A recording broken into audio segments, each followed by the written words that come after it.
What's going on, ladies and gentlemen? It's your boy Neosynthesis, just coming at you with a very late season Master Duel video. As you guys can see, I finally made it to Plat Tier 1. I kind of considered not doing it this season, just almost as a protest to maybe, you know, if the numbers go down of people playing the game, maybe they'll make some changes and actually try to improve it. That's yet to be seen, and I ended up just playing anyway. So, as you guys can see, I am on pretty much hard stun. This is a very unfortunate result of the Master Duel meta. So, if you guys don't know, right now, there is a serious problem with the game that is essentially, here, I'll just show it to you guys. Because there's some people who literally just, like this person, right? So, this person is playing something called Banquet of Millions OTK. And essentially what they do is they banish your extra deck and your opponent's extra deck with Banquet of Millions. And then they use DD Dynamite twice. So they either use one DD Dynamite and one Trap Trick, or just two straight up DD Dynamite, and you die. You are dead. It's 9,000 damage or something. And I guess they can't activate two upstarts, so they can only activate the one. Neither here nor there, but I essentially switched to this True Draco list that I'm about to show you guys basically in frustration, because I kept getting burnt out by the Banquet of Millions deck, and essentially I was running into it probably a third of my games, and playing this deck just gives me straight up a third of my games are free wins, and then it's obviously super good against, you know, the meta right now. I mean, you could even run stuff like Rivalry if you wanted to go even harder on the Floodgate aspect. You don't even really need to go that far, luckily, because of crazy cards like Card of Demise and Pot of Duality is completely insane in this list. I'm only running the two because I don't want to see too many of them. But without any further ado, we'll just go ahead and get into the list. It's pretty basic. We're just going to run 1 Majesty Maiden, 3 Ignis Heat, and 3 Dynamite Heat. So the reason we run this lineup, basically, I mean, these two are the good ones, right? This one sets your, when your opponent activates a card effect, period, when they do anything, we can just we can actually just activate a True Draco trap from our deck. Obviously, we'll talk about what those are a little bit later.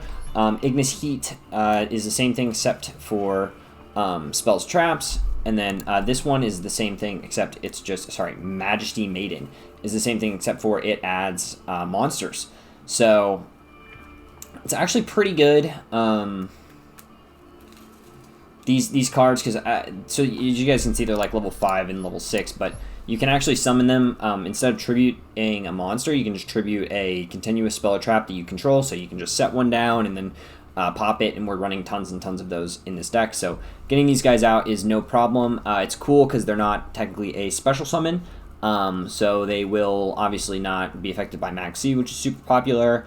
They, you know, allow you to use cards like Duality and Card of Demise to just, you know, get ridiculous amounts of advantage in cards like the Monarch's Erupt, because they're technically tribute summoned.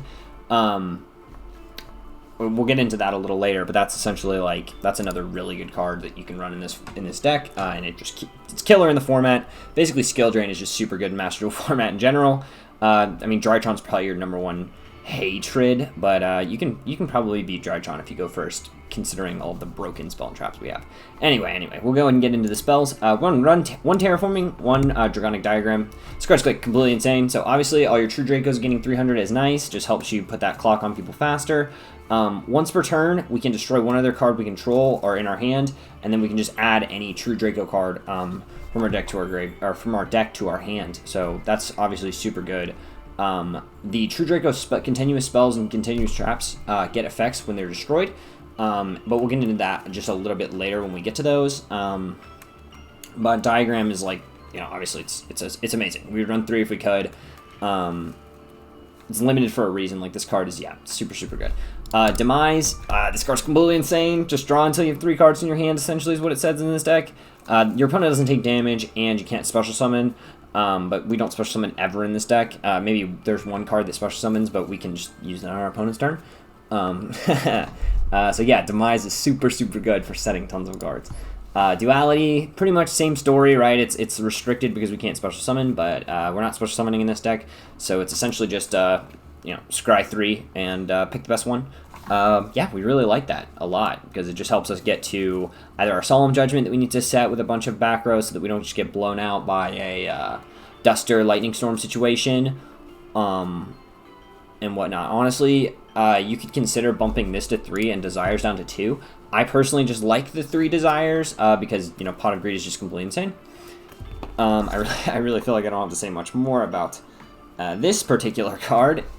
True Draco Heritage essentially just says that we can activate this in our main phase and draw cards equal to the number of True Draco monster spell and traps sent from the field or the graveyard during our main phase. Or, no, this turn, sorry. Yeah. So sometimes you can draw, 2 cards off this if you're, getting cards to the graveyard with, Diagram, attributing them for your Dynamites or your Ignis Heats or your Maidens. This card is pretty good, and then both the spells have the same effect that when they're destroyed, I believe. When this card is destroyed... No, if this card is sent from the spell trap zone to the graveyard, so it's even a little bit better. We get to destroy a spell trap on the field, so that's super clutch. Disciples of the True Draco. This is like a mini Pot of Avarice, right? We can try shuffle 3 True Draco into our deck and just draw 1. And then obviously the secondary utility effect that it shares with this card. 3 Judgment. Pretty self-explanatory. I guess I should probably talk about the True Draco stuff first, and then we'll get into the generic stuff. True King's Return essentially just says that we can... It's like a Call of the Haunted, sort of, but we can do it every single turn. Special summon a True Draco from our graveyard, but then we can no longer special summon after we do this. And then during our opponent's main phase, we contribute out a True Draco card as well. So it has that secondary effect. And then these cards also share that effect, right? That we can tribute summon immediately, so we can get multiple bodies on the board pretty quick. Pretty good, pretty good. I just neglected to mention that there. And then this card essentially just says that we can destroy a True Draco card we control, so that's good for proccing our stuff. The traps basically have the same effect as the spells do, except for they destroy monsters. So that is a pretty good effect basically, because we can proc our stuff, and then we have the attack and defense of all phase-up monsters our opponent controls, which is good to get over big stuff. And most of the time we have a skill drain or something similarly set up. And then we'll talk about that. So basically, we have the triple skill drain. We'll get into our floodgates. IO is broken. Emptiness is broken. Skill drain is broken. And essentially, this card is another skill drain. It's a little bit more complex than that, but you guys can give it a read. Basically, it's just if you control tribute summoned monster, negate all the effects of all not tribute summoned monsters. And then if we don't control tribute summoned monster, it dies. Alright guys, I think that's pretty much it. I've got some frustrations with Master Duel, but figured I'd at least show you guys what I used to grind up the last little bit of the ladder. Pretty simple deck profile. Hope you guys enjoyed. It's been your boy Neosynthesis. Like, comment, subscribe, and I'll see you guys next time. Peace.